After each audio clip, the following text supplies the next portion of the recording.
My name is Bob Milks, and I'm filling in for our leader, which was Johnny Payne. A lot of people have asked, where's Johnny? And he had a death in his family, so he asked me to present this thing for you. I am a 25-year survivor of prostate cancer and helped run this support group. And it's not easy to run a support group. It's not easy to get them up and run. And I want to talk a little bit about how we've went out and did the outreach. You're going to hear a lot about the into your support groups itself. But I want to talk about the outreach programs that we've set up. We have about 130 men right now, but we've had over 300 in our group. And every year we go through a gyration of kind of cutting out people who've died, people who moved away, people who have already went through the process and got the information and have kind of faded out. So we got 135. We meet once a month. And we have there's some of our executive teams that we have. Okay, the first thing is the internal mission is to support and survive, and you'll be learning a little bit more of that. Well, I'm going to go to another one here. This is okay. Here's the outreach programs, and you got to start off somewhere. Well, you have to do some education. You got to look for places where you can get us two's name out in the public, and the first thing they look at is us two. They have no idea what that is, and so you've got to go out there and you've got to explain what it's all about. So you look for areas that you can go. Health and wellness events. This would be health fairs mainly. In the early years of trying to get the outreach, you have to go out and find out where they are. You have to find out where they are, but after a while, then they get to know about us too. They're calling us. We don't have to call anybody anymore. Ideally, you got to have some kind of display. If you haven't got a display, you need to get a display.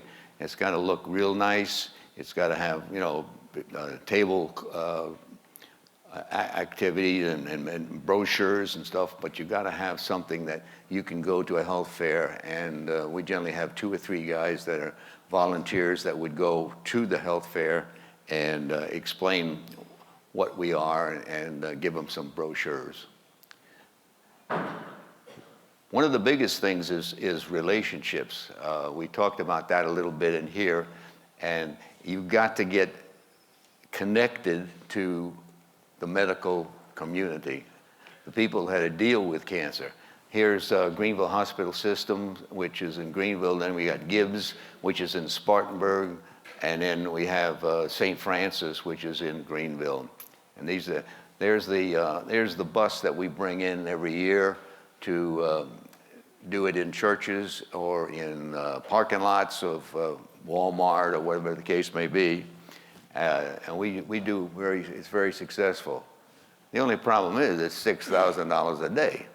So it's a little thing. You get somebody to pay the bill. And it's generally not the support group. Okay, and of course the meter, we talked a little bit about that. There's Johnny Payne, and he's doing an interview on a radio. And then of course we do the same thing with television. And we've had a newspaper. Anytime you have an event, you need to publicize it. You got to toot your own horn. And in this way, you're getting more information of us too. Support group, 20 years of service. We started in 1993, and so this is good. And this is always we do a lot of testimonies. Johnny Payne started one that I don't know how he did it, but it went for about 6 weeks, different ones. And he just explained it in a little different way, but he just it's very interesting the way he did that.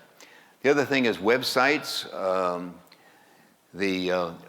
Everybody should have a website, and the biggest problem is maintaining it and keeping it up to date with latest information. Facebook, we talked about that. That's a great way to do it. Again, maintenance is the thing. You got to keep it up. Newsletters, these things go out every month. This is our personal one, and we send it to all the health providers. Plus, we send it to every person in our group. We use it as we do it as a PDF. We send it to everybody that's got an email on our list. If they don't have an email, that means they don't have a computer. Okay, so you got to mail them a copy. So we mail them a copy. So we get. And then just before the meeting, we call. We have 6 callers, and we call every single person on the list to get them in there. So communications. Now here's another one where the outreach is local sporting events. Now we can't brag too much about our this sport here. What is this? Hockey. So, you know, and I've been seeing the celebration and heard it last night. It was really, I don't know if they had cannons or something, but they were really, really blasting something. And then there's Johnny Payne. He's throwing the first ball out, and that's for our baseball team. And then, of course, going into the legislative and trying to get people in the state, people in the federal government to understand about. I mean, everybody goes. Johnny goes to the meetings at Washington every year. He also goes to Merrill's group there. I think he's on the board. Okay. In fact, if you look right there in the middle, there she is. There's Merrill. And so these are the different ones that we belong to. South Carolina Cancer Alliance, National Alliance of State Prostate Cancer Coalition, that's Merrill's group. And then Zero, and everybody sort of aware of that one. And then recognizing things. There's Tom and Johnny, and these are getting awards for certain things. And it's actually just telling you that, hey, this particular group is doing things, you know, and we would put that even in the newspaper. And that's about it. Okay, is any? Thanks, Bob. I don't have time. We don't have time for questions a little later. But I'll be around and be glad to answer any more later. Thanks so much. Yeah. I'd like to ask Steve Miller to talk about engaging retirement communities.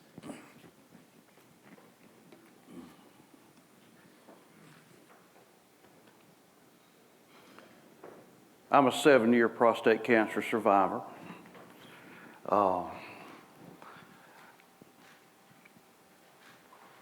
Last Saturday, I had the opportunity to walk my only daughter down the aisle. That's great. So it's been kind of an emotional time for me, Tom. When you're diagnosed with cancer, you never know. And I did not know because I was not educated like I am now. Thanks to this organization and a support group that supported me afterwards. And I got to tell you, it's a scary thing. And I thought I'd never see that day because you just don't know. When you don't know what you don't know, you don't know what you don't know. And that's a hard thing. And that's why that I've been involved with this group for about 5 years now. But I'm just about as low as a snake's belly, folks. I'm kind of like some of you. It seems like all our efforts, unlike Bob's group that's doing a lot of things, seems like everything we try, it just don't work. We don't have a lot of cooperation from the medical community. We've got a big urology group there that does not like us. They say we give out, one of the doctors told me to my face, he said, look, y'all give out too much information. We don't want anything to do with you. We don't like you. He said, my patients do what I tell them to do. Sorry, doctors, but you got some out there that are like that. And they're about money and they're about arrogance. I'm sorry, but that's the way it is. Thank you so much. I won't get another opportunity probably. Thank you so much for having the focal therapy guys yesterday. I know that goes against the grain. I heard about my procedure from an US2 member in Myrtle Beach, South Carolina. I had, if any of you who are interested in talking about it, I had HIFU. If you know what that is, I'm probably the only guy in this whole place that's had that. I had HIFU 7 years ago. And Tom, I can tell you that I am the luckiest man in this room right now. That's worth applause, I think, right?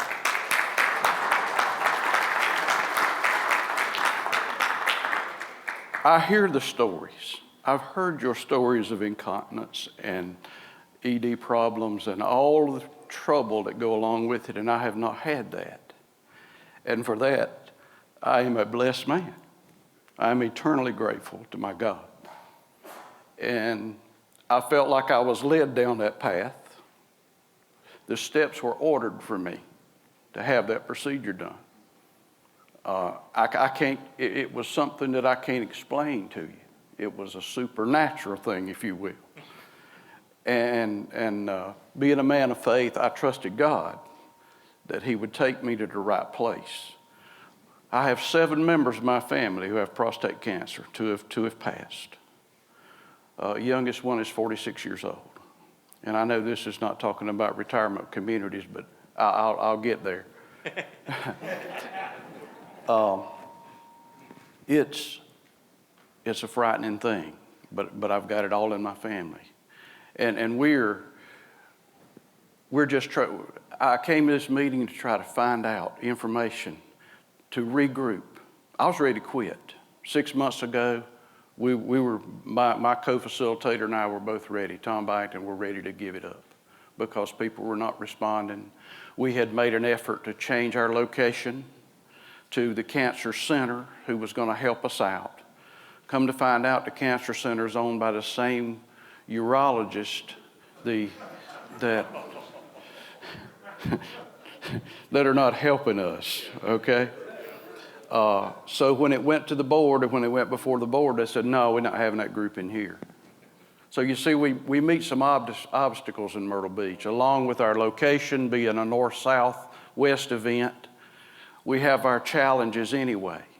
American Cancer Society is trying to help us, this kind of thing. So we're in the process now, we're using a hospital facility to have our meetings. It was established long before I came along. We're using that hospital facility to have our meetings. Well, they want to tell us who to bring in, so we can't bring anyone from outside. We have to use their people and get it okayed. So it seems like everywhere we turn, I needed some new vision. You talked about vision, yes? I needed a new vision. I need to know. And one of the guys told me, I forgot, it might have been Bob. He said, we've got to do an end run around some of this stuff if we're going to get the word out. We talk to patients. We don't talk to doctors. We need to be asking the questions to the doctors. That's where it's at. My co-facilitator, and I'm getting to retirement communities, he is thinking about a retirement community, going into that. He's 78 years old, and he and his wife are thinking about going. And you know, the light went off. I said, well, how can maybe we've got 3 big retirement communities in the Myrtle Beach market. That's a destination for many of the Northeast folks that are coming down for retire. And I thought, well, I said, Tom, which is the guy's name, I said, Tom, if you're thinking about that, I said, let's think about having our meetings there. But again, there are problems with that, and we're working through those obstacles now. So that's why when I mentioned to Terry, I said, we're trying to relocate again to get in a place where we can first find the patients who need who need the information. The only problem with that is it's like when we go in the gate, we're in the prison. Nobody else can come in. So we don't know how many there are in there. We don't know who the inmates are. We don't know how to get to them. And maybe y'all have had the same problems I've had. I can't get to the patient. I'm having a hard time, but I've got some good ideas now. I've got some great ideas, and I'm hoping to get some more before I leave. And I'm gonna get the tapes and the CDs or whatever we're gonna have, so I can review and use some of these great ideas that all these folks have. I'm so glad I came, because you see, we none know how much longer we can do this. I'm young enough and hopefully healthy enough to continue on, and maybe our Bob Josephic, who you know well, passed away this past year at 92 years old, and he was active in it up till he was about 90. So you see, you know, the baton's been passed, and we have to take up that and hopefully pass that baton to the next generation, as we talked about earlier. It's a hard thing. We're trying to work in those retirement. If you have, anybody here have a Sun City close to them? Anybody? Sun City? Now that's a big retirement community, folks. And that's an ideal place to, you know, cultivate a group, because many of those, the downside of that is you won't get any of the younger generation in. You're going to get that older generation. But they need those services. They need to know what we know and what we know now, and we must continue to empower ourselves. I've received all kinds of new information on treatments. We also are working in Myrtle Beach, South Carolina. We have the third largest clinical trial site for prostate cancer in the country. It's called Carolina Urological Research Center. They're doing clinical trials left and right there. And there's a lot of things you don't even know about. Provenge I heard about the last meeting I came here about 3 years ago. And I was in awe of what I saw. And they're using it now.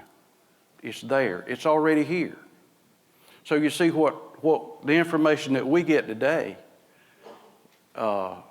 is brand new information and things that other people don't hear about. So thank you for being on the cutting edge, giving us this information, letting us.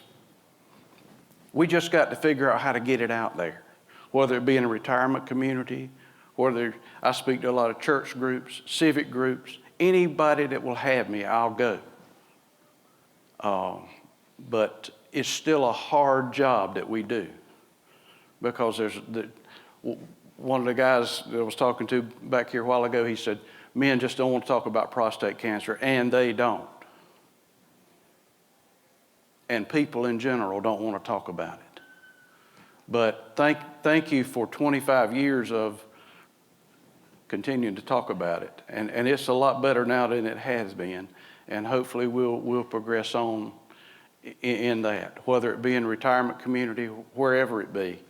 We're going to work through those problems and try to find us a place to where we can do an end run around whoever is holding us back. I'm not a quitter. And I'm not going to quit till I'm down and out. So let's take that attitude, and hopefully we'll be able to continue this good work we're doing.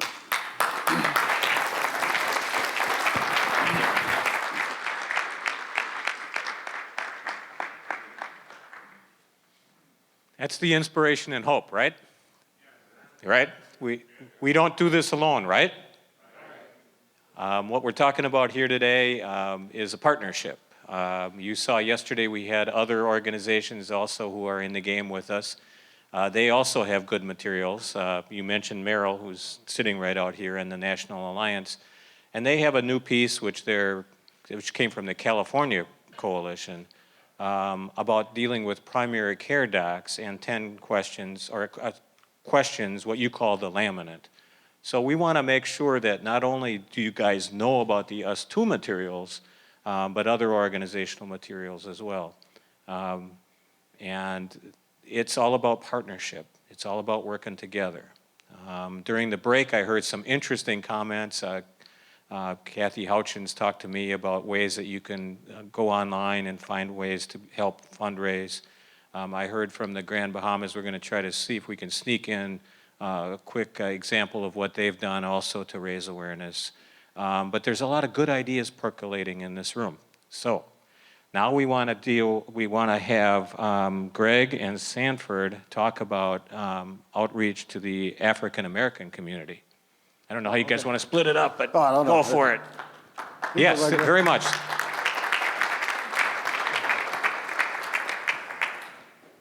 Well, we've got 7 minutes together. This might be a little bit difficult because I am an ordained minister, and 7 minutes for an ordained minister is it's about 45 minutes or so. But the interesting thing, we were talking, and being a young man from Oklahoma, go Boomer Sooners, forget about y'all, all Ohio States and Michigans and that, forget about it. But the one thing that we came to an agreement on was that how do you get African-American men to come out to a support group? And our decision, we came to the conclusion that you don't. They ain't coming. They may come the first time because there's interest there. And this is true for all men for the most part. It's just not African-American men. So how do you get them to come out? You don't. What you end up doing is you have to go to them because there are competing influencers. We have ESPN, we have sporting events, we have church, we have school, we have the kids, and most of all, we have honeydews. Right? So you're not going to get them to go. So how do you get the message out to the African American community when this is a very important issue? You go to them. Most men, now I attend a very unique church in Atlanta. We actually have more male members than we have female members. Go figure. That's because our pastor makes it a priority to reach out to men. Now, it's pretty close. It's close. It's like, last time we counted, it's like 51 to 49%. Yeah, some women have joined, so it may be 50-50 now. But the idea of having men there and available means that you're doing something right. So men are going to go to church. So what we've done is we've actually reached out to the deacon boards and the usher boards. There are some groups at our church where women can't participate, like out in the parking lot, like on the logistics committee. So we have an opportunity to talk in those settings. But what we can do is we can actually reach out to them and we talk to them. And last year we did our first semi-big event. We were expecting about 100 people to show up, where we did a conversation about prostate health in Atlanta. We had 158 folks to show up. It was the first one we ever did. We had 92 men screened. But the important part was, the most important part for me was, we got an opportunity to educate. Now this year we're going to do it on August the 1st again. This year we're expecting upwards of about 400 men to show up. Simply because now we've actually outreached, and what we did was instead of going and developing those conversations with those men who we wanted to come to us, we're going to them, and now we go to their meetings, we have these conversations, and I'm working with 4 or 5 groups now, some are large churches, some are in the community. One is Pepsi in Atlanta. Go figure. Well, y'all don't know about Atlanta, right? That's Coke. Coke owns Atlanta. But Pepsi invited me in. So I'm like, okay, I'll go to Pepsi. So those are some of the things that we can do. And we don't just talk about prostate health. We do store tours. We have people to come in and talk about fresh fruits and vegetables and how to shop in stores. We talk about exercise. We don't just talk about, so we get out of those rooms that they're in. We talk about the prostate health, and someone had the nerve to say that, I said, well, we're going to come in and we're going to do this with us too. They asked me, they said, well, why are you going to do it with us too? He said, we don't want to work with us too. Some of the doctors and some of the other community, we don't want to work with us too. My reaction to that was, "You're going to work with me?" I said, "Yeah, Greg, we're going to work with you. Then you're going to work with us too." We're not separate.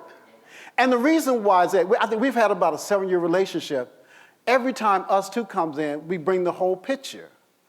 We don't just talk about cryotherapy. We don't talk about radical prostatectomies. We don't just talk about seed implants. We don't talk about you're going to die. We're talking about you're going to live, that hope message. We talk about those things within our local community that resonates with the men. And some of those folks, they don't want to hear that. Most doctors that are colleagues of mine, they don't want to check men below the waist. They really don't. And men don't want to be checked below their waist. But we have to bring those two together. We married those two up and said, and I tell them all the time, I make a joke, I said, you got to get a DRE along with your PSAs.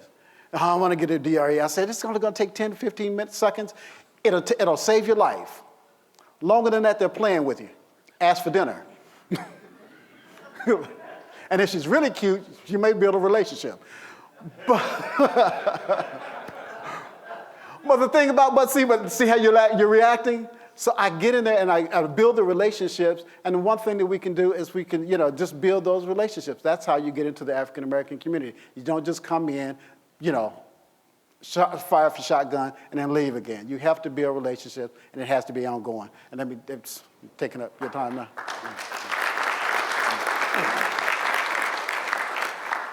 Good morning. First of all, I want to thank Tom Kirk for inviting me to be a part of the panel discussion. And I just want to touch on some of the things that Greg did mention. In building relationships with African American communities, one of the most important things that we have to understand is build a sense of trust.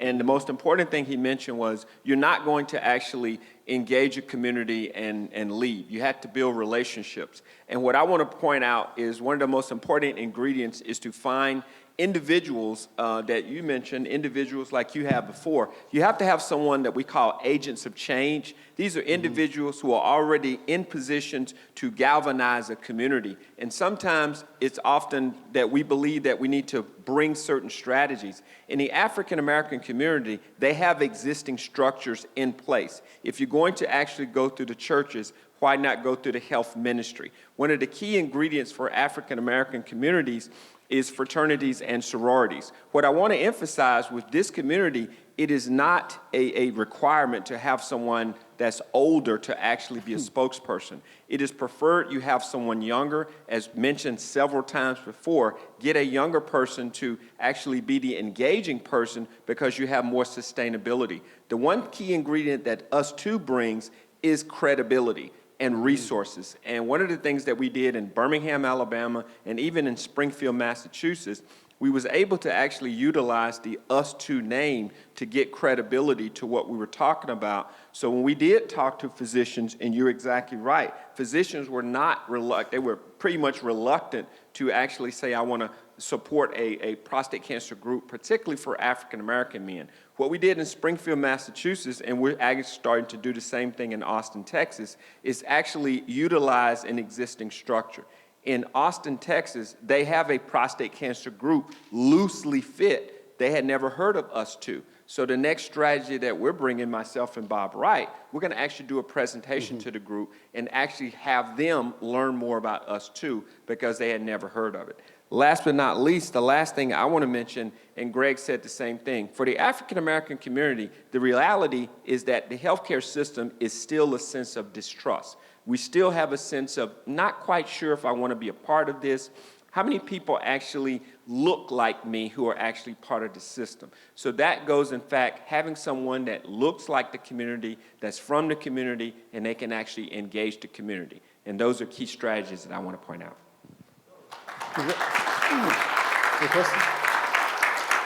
Thanks, guys. You're welcome.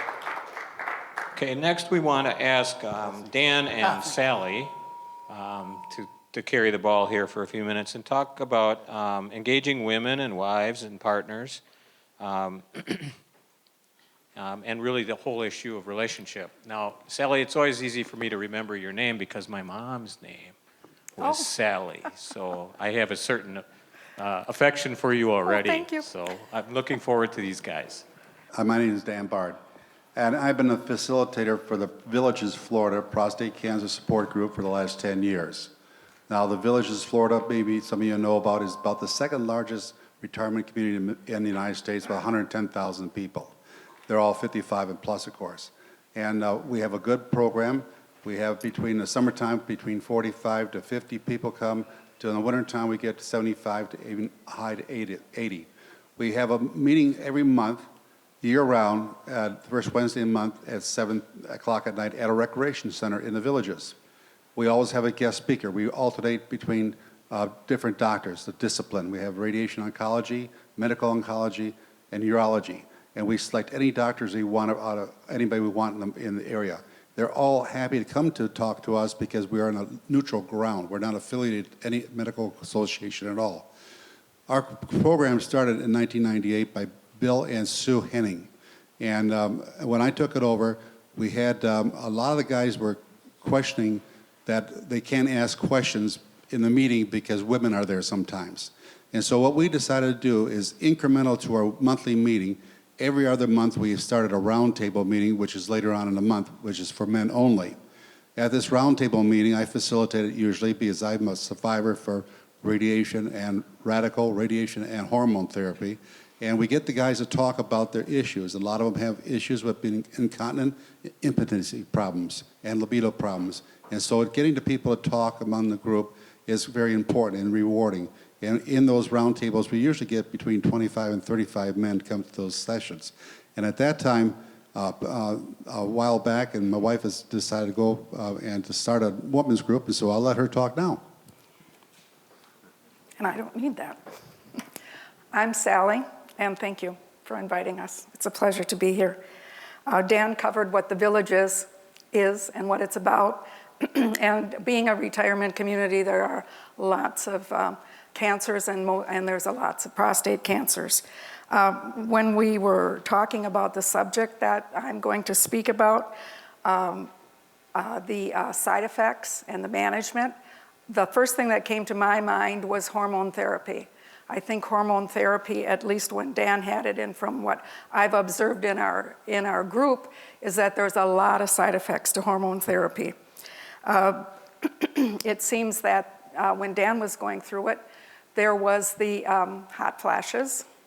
There was some changes in the boobs, and tiredness, muscle weakness. And during that time, I found that I didn't want to bother him with if I was lonely and I needed some cuddling. I just felt it was his time, and I didn't want to impose on it because he was frankly feeling pretty crappy. So when we started with I've been along with Dan to many meetings at the Prostate Cancer Support Group, and we've had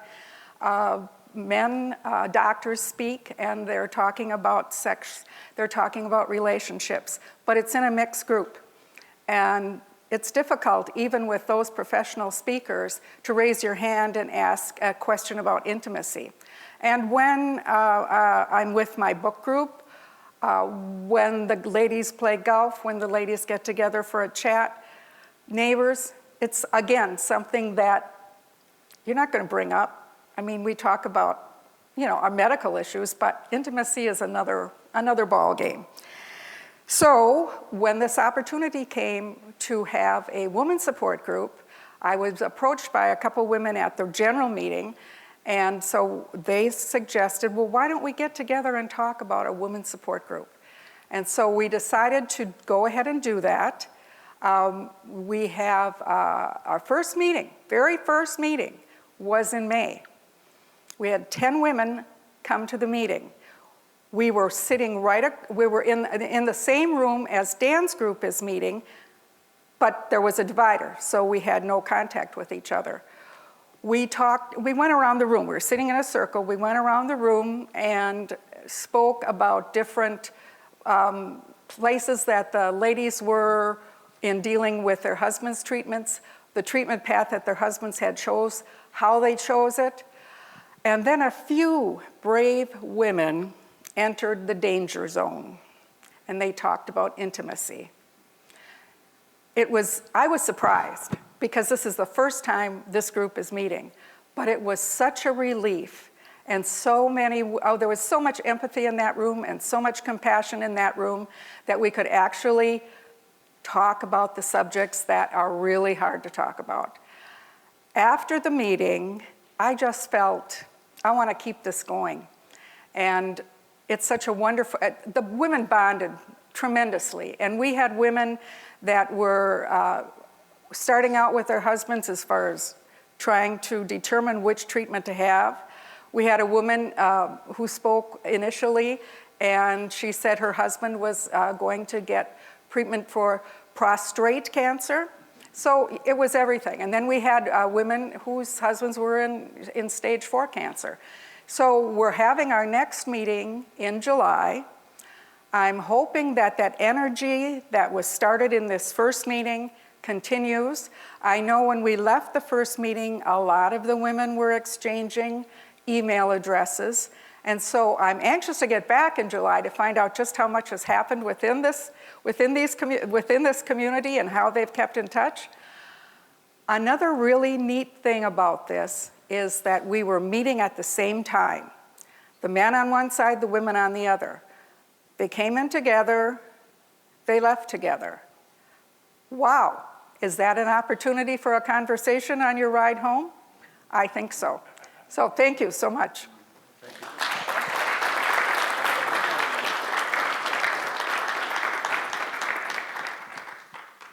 All right, Bob Wright is up next, and we're going to talk about transitioning leadership. And Bob, you guys sure have gone through a big change over the last couple of years. Can you hear me? I woke up at 3 o'clock this morning because I didn't know what I wanted to say to you guys. I'm not going to share nuts and bolts about what we've done in Austin, Texas about revitalizing a unit, which started out with about 2 and now running about 15 or 20. One of the helpers there was Sanford. Sanford got me to go to ASCO. Anybody ever been to ASCO before? Yeah, okay.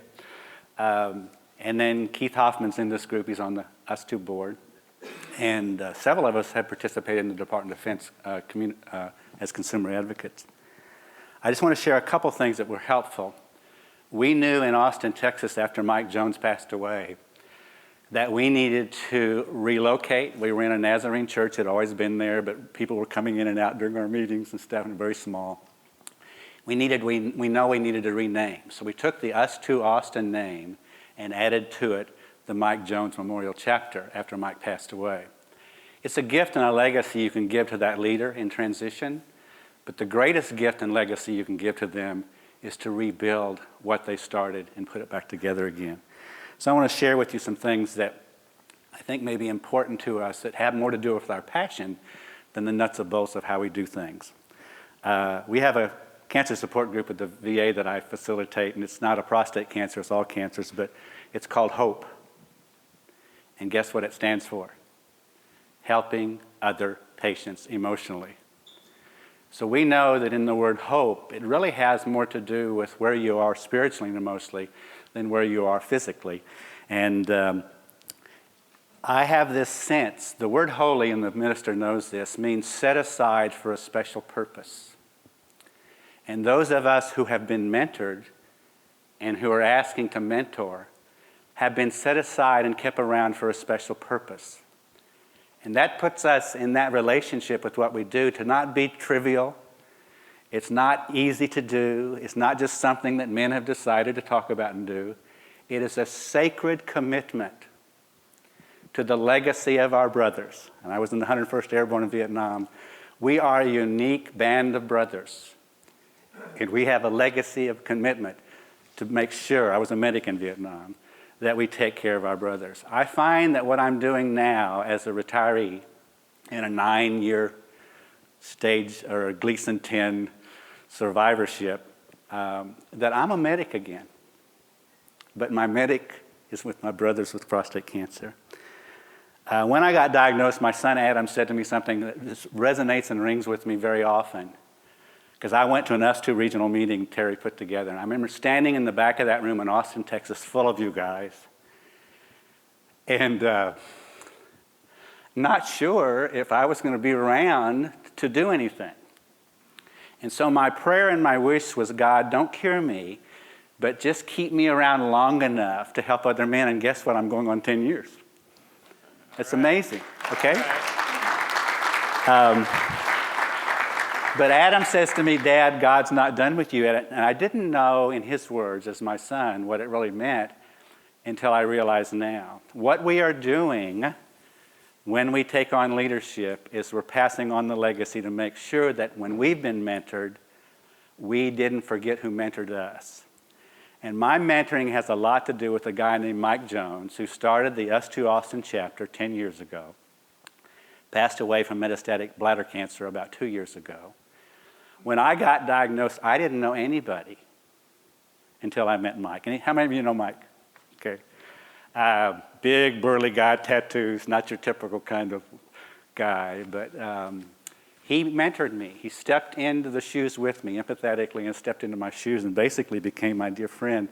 But I remember touring a bunch of doctors. I'm a retired hospital administrator in the Valley, and it was a big oncology unit and a big urology unit. And I was with Mike, and we were in this entourage of all these physicians, and I was walking down the hallway, and I was walking toward the room in which I was diagnosed.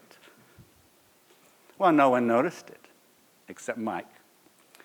He said to me, Bob, are you okay? And I said, no, I'm not.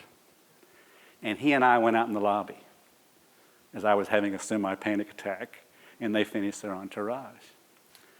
Only you know about what other men are going through and couples. Only you know it. Doctors don't know it. Only you are the survivor. You are in a fraternity that nobody else knows much about until you're in that fraternity. And then I look at us to support, educate, and advocate. When we support, it's because we're sharing and living our story with fellow survivors. No one else does that out there. I've been to support groups. I went to one. It was a death and dying group. I ran from it. Very few groups are truly doing true emotional support. And that's the story. The education piece, I think, has to do, and I loved the physician's presentation on spirituality because he talked about treatment and healing. The education piece is more about treatment, okay? It's more about treatment, and that's what we spend a lot of time doing. We spend a lot of time in Austin, Texas, and we have a lot of resources getting folks to be able to get really good information. We had an oncologist came, an older guy from Texas Oncology. He was recommended to me as a friend. He came, Dr. Larry Tokaz, and he just brought a big old yellow legal pad. And he said, we're not going to have a presentation. He said, we're just going to ask the doctor. And the guys just started opening up, and they just started, and he was just scribbling notes and stuff. And at the end of the meeting, I said, Dr. Tokaz, what are you doing? He says, I don't get the time to do this in my practice. They don't get the time to do that. But when they come to our groups, they get to hear from real life patients and give that feedback. And then the other word that I look at is advocacy. And I have changed in the last year. I've learned about public advocacy. And I have to share a teeny little story. I went to the training, got really excited about it. And then I came home, and I got on the internet, and I did an email communication with my local congressman, okay, Lamar Smith. I sent him a thing and filled out all the stuff, and you can't just do it. You have to print it up and then sign it and send it in. And then when I printed it, I sent it with some of the good Us Too stuff about the myths of prostate cancer. And I sent it to Washington, D.C. Never expected anything.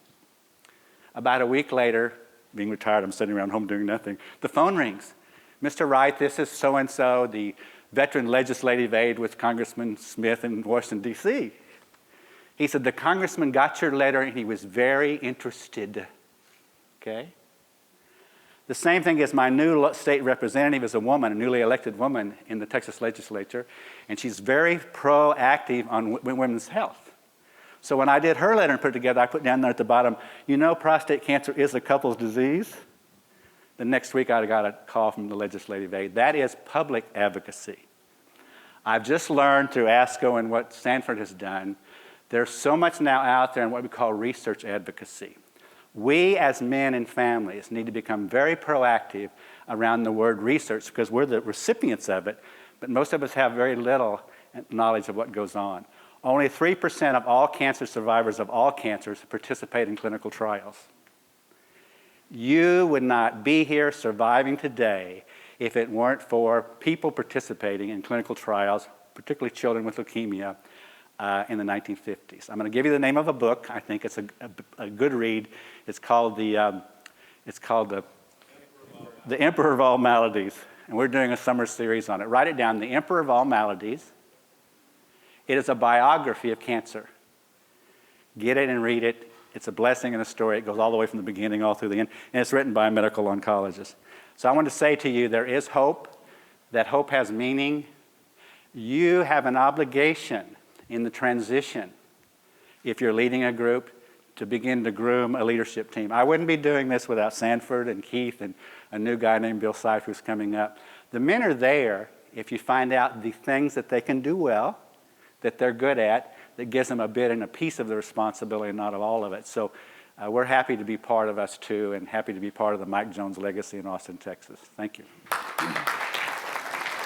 Now we're going to do what we did in the last session. We're going to do it again. So we're going to get you up, get you moving, go on down to the charts again. We'll have people transcribe. What we want to talk about here is what are the issues that you are dealing with, wrestling with. I know advanced disease is one, and on that chart that comes back, I hope I see advanced disease. Not to coach you here on what should be up there, but we want you to talk about what do you need help with? You know, when we started this session, Bill mentioned the survey. We know you guys want help from each other, ways that we can connect you with each other. What are the challenges? So let's get up, move back, have fun for the next 3 minutes to 5 minutes, and then we're going to report out again at the end of this session. And following us, we have another presenter. So, okay, jump up. About patient assistance programs for medications. Ah, and okay, how that'll be important helpful. that is. That'll be helpful for creating a vibrant community, right? Also, just again, about advanced prostate cancer options and really focusing on that group. One of the problems that we talked about was how to diagnose newly diagnosed men.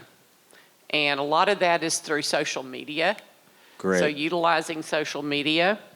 We also talked about beginning in schools with health knowledge. So starting young. And I thought it was great to have the young man that did the golf tournament. Yes. You know, we've got to start thinking about educating men in their 20s, not waiting till they're 40 or 50. Mm-hmm. Talked about also focusing on the VA and veterans. One gentleman, where are you? He had stickers and they put them over urinals.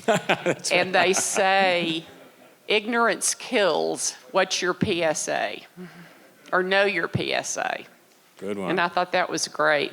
We talked about getting prostate cancer license plates. Of course, that's something that goes through state legislatures, but that's certainly something. One of the problems that we confront, and this was alluded to, is a lack of support from the urologic community. And we face this in Arkansas also. And I put billboards at my foundation in Arkansas. We raised money to print billboards, but one of the local big outdoor billboard companies will put them up for free. If we print them, whenever they have a space available, they'll display them for you. And so that's another important outreach opportunity. Great, thanks so much. Okay, who's reporting out for the Midwest group? Oh, Bill, okay. I got drafted. Our focus on how to build a vibrant prostate cancer support community, a couple of issues. The first one was how to get the word out about our group. We talked about advanced PC group and the different needs that they had and the need for a strong leader to get that going. One of the issues with the advanced group particularly is the time of the meeting. The people with the advanced group tend to be older. A lot of them can't drive at night. And so that's something that needs to be considered in setting those up. Newsletters for local chapters, this one got my attention. One of the things that we picked up here, if we hadn't already known, a lot of the chapters have their own monthly newsletter. I know I have one in mine, and I know a lot of others have theirs. There have been examples up on the screen. The question was, how can we set our website up so that there's a link or some way for, let's say, the chapter leader in Chicago to find out what the chapters are doing downstate or over in Missouri or something like that. Now, I know I send this email, I email ours to Terry every month just so she knows what I'm doing. So it's there. So the trick would be at some point in our website development, maybe establishing a link to help the chapters see on a regular basis, sort of like the chapter news, only without all the effort that goes into it at the corporate level. How to get urologists to suggest us too. We've heard this from a lot of different people here. An example that I gave in our own organization, we've got 2 primary urology groups in Northeast Indiana. One has CyberKnife, one does not have CyberKnife. The last thing that second group wants anybody of their patients to know is that there's a thing called CyberKnife, which to me is just unconscionable. But they don't want people to go to us too because they're going to hear about CyberKnife. That's just one example. There are other areas. So these are things we're dealing with. There were a lot of suggestions about leaving cards and packets, but if the urologists are against you to begin with, as we've heard several examples, and I know we have one in our case, that it becomes challenging. Thank you, Amy. People that have another example of restrictions that we're dealing with are those that are in hospitals and medical communities like our urology practice, where only their people are allowed to talk. There's an advantage because you have a good source of speakers, but there's a disadvantage that if there is something like the CyberKnife example, you're not going to get that out. Also, word of mouth is probably the most effective that we're using in all cases. So a friend of a friend of a friend heard. I know that's how I found out about us too. So that's what we came up with in the Midwest discussion.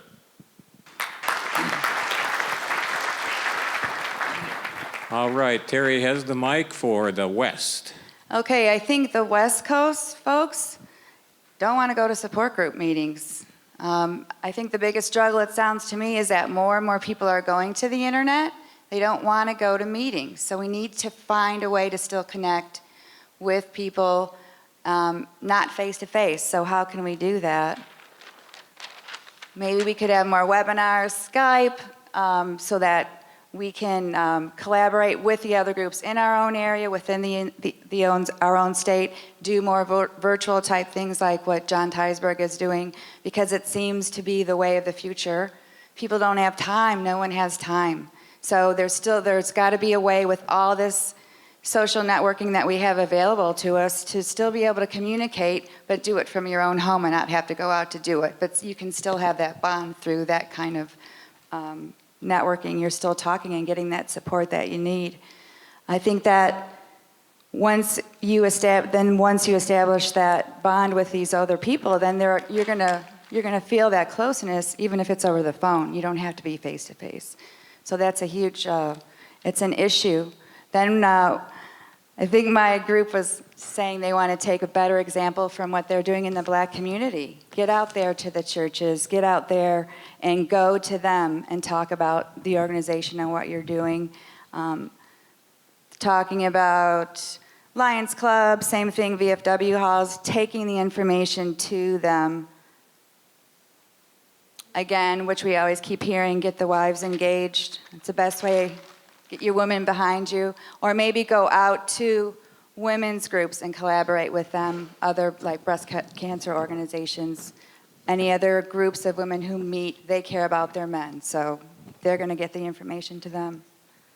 So I think mostly this whole issue of the world is changing, and that we have to figure out how to communicate virtually, more online support groups, support for support group leaders too, like we talked about earlier. I might add also that there is a prostate cancer online support group that started June 1, goes through September 15th, that Cancer Care is supporting and us too is promoting. Feel free to go on to cancercare.org's website. The information's there on that support group that'll be online. So there are new and developing things, including Inspire and things you mentioned, Terry, that give us new opportunities. Well, I want to thank you all for that session. Give yourselves a good round of applause.